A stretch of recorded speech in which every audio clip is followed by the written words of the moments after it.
With the 2023 NHL regular season coming to a close, we now know who has the best odds for Connor Bedard and who will have the best odds at winning the draft lottery in 2023. But which team gets first overall? And also, outside of that, which prospects go inside the top 16 in the 2023 NHL draft? Watch till the end for all of the picks, all of the draft talk, and hit that subscribe button if you're new for more hockey prospect content just like this. So much is going to be made as we lead up to the NHL draft, so you don't want to miss it. Now let's get started here with the 2023 NHL Draft Simulator, and now, finally, we have every single seed confirmed with Anaheim, Columbus, Chicago, San Jose, and Montreal with the top 5 best odds for Connor Bedard. And as you can see, Anaheim with a hefty 25.5% chance at getting Bedard at first overall. That's amazing for them, but also gives us a great idea of what the draft lottery could look like and who might win. We're going to sim the draft lottery, see who gets inside the top 5 and see who gets the rest, and then give every single team a prospect for the 2023 draft. So let's sim it and let's see who gets number 1. And Columbus comes into the top spot with Detroit rising up a ton to get second overall. Anaheim goes down 2 spots, and Chicago, San Jose, Montreal, Arizona, Philly, and Washington go down 1 spot. So after a brutal year for Columbus, they get some luck, and Detroit finally with some draft lottery luck over the past few years. All it took was for them to get better, and I guess it worked. So now that we know the draft order, we can now start off the 2023 mock draft simulation and simulate each and every single one of the 16 picks and see which prospects go where. And it's no surprise that the Columbus Blue Jackets will end up selecting Connor Bedard first overall, still yet to turn 18 years old, by the way, and in a crazy first round, which ultimately was an unfortunate loss. He got 20 points in 7 WHL playoff games. Absolutely insane, just tracking the progress of Bedard. One of the best draft years we have ever seen out of any prospect ever, if not the best. What Bedard has been doing is exceptional, and what he'll bring to Columbus alongside great young players as well, like Kent Johnson, he's going to be electric. Next up, going for the Columbus Blue Jackets to the Detroit Red Wings. This is pretty much a perfect situation for them to be in. Obviously, you would prefer number 1 in getting Connor Bedard, but number 2 is a really good position for them as well, because I think they need another center prospect. I mean, Marco Kasper is going to be solid, but I think you'd ideally have Dylan Larkin, who you pick second overall, and then Marco Kasper as your top 3 centerman. And getting Adam Fantilli second overall is a fantastic deal. One of the best second overall picks we've seen maybe since Jack Eichel, in all honesty. 6'2", 187 pounds, and this year of Michigan was an absolute beast. In 36 games, got 30 goals, 35 assists, 65 points. Of course, won the Hobey Baker Award. He was absolutely prolific, deserved that trophy, especially with how good he was and how impressive he was as an NCAA rookie. He's going to be doing so much in Detroit, changing that entire face of the franchise, and to me, I think he's going to be exceptional there as the top 2 centermen alongside Larkin. Next up, going on to number 3 and the Anaheim Ducks. I was a little bit tempted to say the Ducks could take Michkov here, and I could absolutely see why.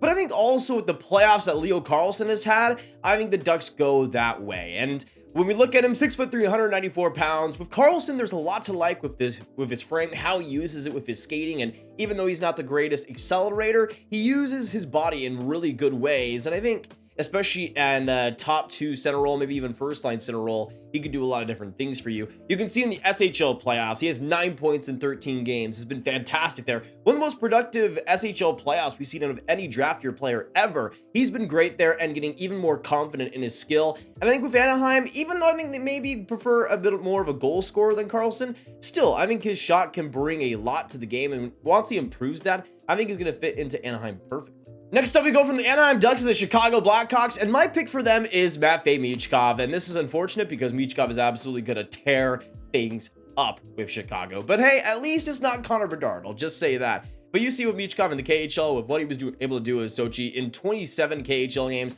9 goals, 11 assists, 20 points, was absolutely amazing there, and was able to find his offensive spirit again. Able to find that consistency, that drive, and against great pro players, was seemingly at home, and not just at home, but thriving. And I think even though, of course, he will be in Russia for the next couple of years, Chicago doesn't care. Nor should they, because when Michkov's in the NHL, he's going to be an offensive force to be reckoned with.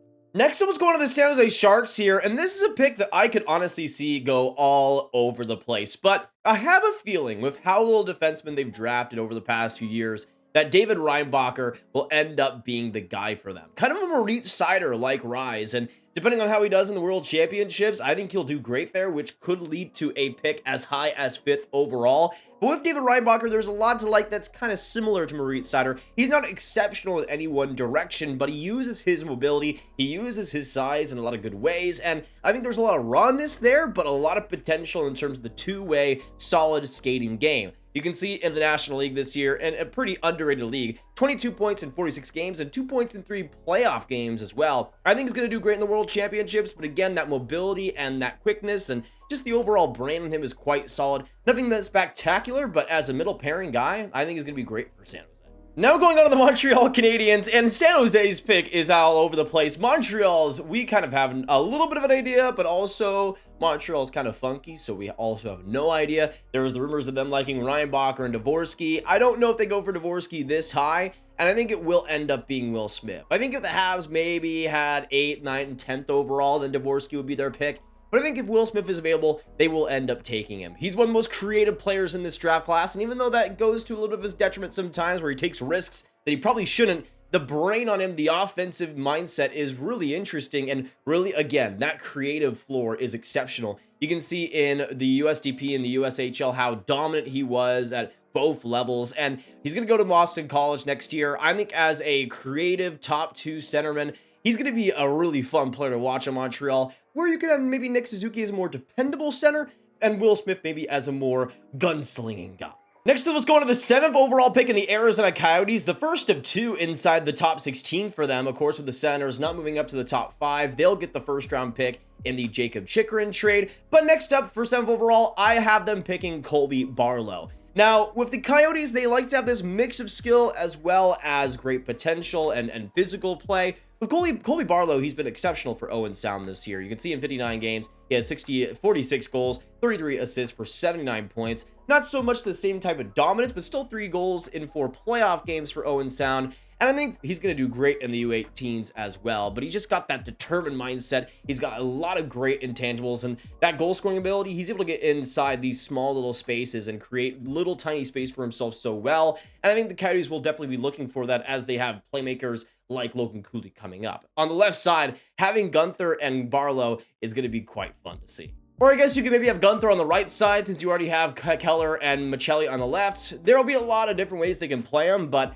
it's a good problem to have. Too many good players on that side.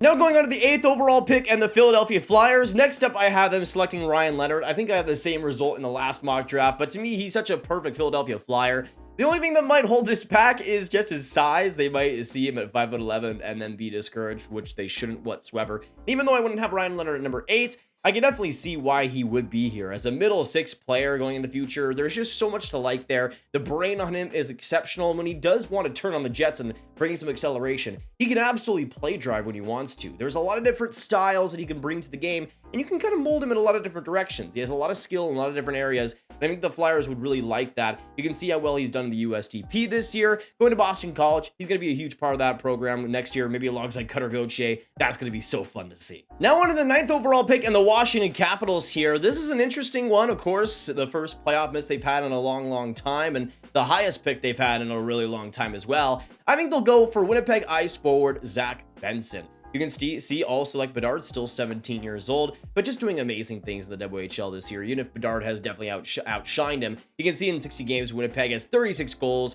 98 points, and a point per game so far in the playoffs with Winnipeg. But that play driving, the intensity he has is electric, and the way he's able to command himself defensively is also way better than you'd expect for a 5'10" forward. I think the Capitals are definitely going to appreciate that, and as a top 6 winger for a long time in Washington, I think that's what he'll become. Next up, going on to the St. Louis Blues, they kind of strike me as a team that likes to go best player available, and even though I don't think this is the best player available for them, I think they might think this way. I think they're going to go for Brayden Yager. Now, they don't necessarily need center prospects, especially if you're higher on Zach Duke, for instance, but at 6 foot, 165 pounds with Moose Jaw in 67 games this year, has 78 points, and in the playoffs, it has 5 goals, 5 assists, 10 points in 6 playoff games. Quite solid for him, and that playmaking is definitely taken a notch above, especially if he's kind of relaxed on that shot a little bit. But Yager does bring a lot of different areas, a lot of different things. Nothing that I think, again, is exceptional besides that shot, but I do think for St. Louis, as a kind of crafty player in the future, maybe as the second line center or winger if they want to. I think they could build him a lot of different ways. I think St. Louis will like that quite a bit. Now we're moving on to number 12 in the Vancouver Canucks. You guys saw in the last mock draft, I picked Axel, Sandin, Pellikka to them, but at the same time, I feel like if Oliver Moore is available, I just don't really see an option where the Canucks pass up on him. Oliver Moore going 12 overall would be one of the best picks of the draft for sure, but that's kind of how I see it running, at least with this current draft order. You can see at 5'11", 176 pounds, he's been great and underrated for the US this year. And even though the points aren't absolutely mind-blowing, I think when it comes to more of the creativity, the pace of play, that's really the biggest thing. Just the quickness that he has and the way he's able to command an offensive shift. It's truly quite special, and I think for Vancouver as a potential top 6 center for the future, getting a guy like that locked in, I think they'd love to have another center prospect, and Moore would be beautiful. Would make that Vancouver Canucks prospect pool so much better. Now, my apologies. St. Louis was 10th overall. Vancouver was 11th overall. Now we go to the actual 12th overall pick here in the next Arizona Coyotes pick. I think they're going to select Samuel Honzek. They went for a winger in Colby Barlow. I think Honzek as potential third line, second line guy could do a lot of different things for them. Now, I think he's a lot more of a third line guy personally, but I think Arizona picking him here, having a lot of confidence in his frame and that high intensity, I think that could definitely work out for them if they do go in that full direction. But if they do end up trading Schmaltz in the future, they could have potentially a Cooley, potentially Geeky / Honzek center core. And I think that would be pretty interesting to see. But I think for Honzek, 6'4", 185 pounds, again, that great play in the WHL, I think has definitely caught the Coyotes' eye. 56 points in 43 games for Vancouver. And I think they'd definitely be looking at it as a potential center core and a great center core in the future. And hey, even if he's a fourth line center for you, that would be pretty brilliant. But I think Arizona wants to stack that centerman and those big centermen, and I think they'll continue to do so. Now, with this next pick, we have a trade to announce. Originally, it was the Buffalo Sabres, but they've struck a deal with the Nashville Predators. For the Sabres, they'll get 15th overall and Preds backup Kevin Lankinen. In exchange, the Preds will get 13th overall, backup goalie Ukko-Pekka Luukkonen, and a 2023 4th-round pick. For the Sabres, we'll likely see them involved in the goalie market this offseason. I don't feel like they have full faith in UPL. Nashville would want to bring on a younger guy like that.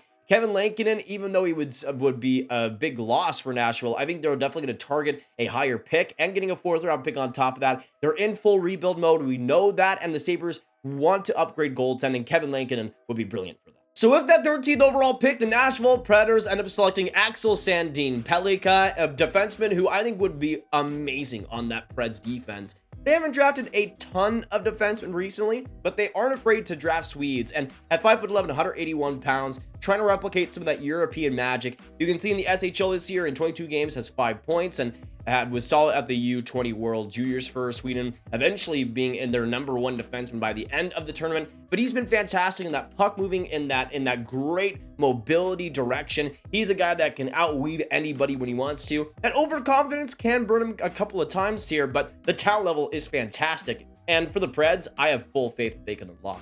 Next up, we go from the Preds to the Penguins, and I think they'll end up selecting Calum Ritchie from the Oshawa Generals, 6'2", 187 pounds. You can see this year a point per game with Oshawa, 59 points in 59 games on a pretty bad Generals team. And just above that was 6 points in 5 playoff games. With Ritchie, even though he started exceptionally slow, to me, there's still a pretty good floor of solid center skill. He's a guy that can work off his teammates really solidly. His passing game is really underrated and really efficient. And he's a player that could round out his size into maybe a second line center in the future. For the Penguins, I think they'll also be just going as much potential as possible. Ritchie can definitely bring that full potential too. Now going on to 15th overall in the Buffalo Sabres, and one of my favorite prospects in the draft, I have them selecting Quentin Musty, 17 years old, 6'2", 190 pounds of Sudbury, and you can see just great play overall. 78 points in 53 games for them and a point per game in the playoffs. But that size, just the raw toolkit he has is simply exceptional. Kind of reminds me a little tiny bit of a player like Matthew Boldy, where he just has great skill in a lot of different areas,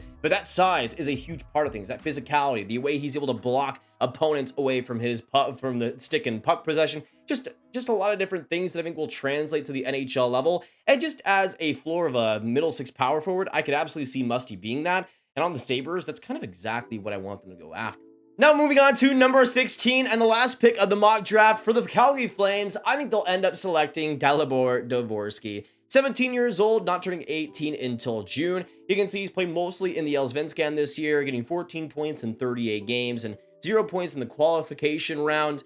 And with Dvorsky, I think he's going to be a perfectly fine, acceptable third line center, second line center who brings a lot of smarts, and I think could round out into a decent defensive guy. I'm just not sure how much offensive potential there is, kind of like a Anton Lundell light, I would say, but not even on Anton Lundell's level. But I think in Calgary, again, if they are going to keep this kind of hard-nosed game, I think Dvorsky could maybe fit into that a little bit. What do you guys think of my 2023 NHL mock draft simulation? Let us know down below. And of course, hit that like button, hit that subscribe button, hit that notification bell. And again, comment what you guys think about it. What do you agree? What do you disagree with? And what would be your top 16 picks for the draft? And how would you do this order? Let us know down below all your thoughts. And of course, share the video with all the hockey fans you guys know online, all the draft fans you guys know online. And click this card for all my 2023 NHL draft content right in one playlist for you to binge. Thank you guys so much for watching, and I'll see you in the next one. Have a great day. And goodbye.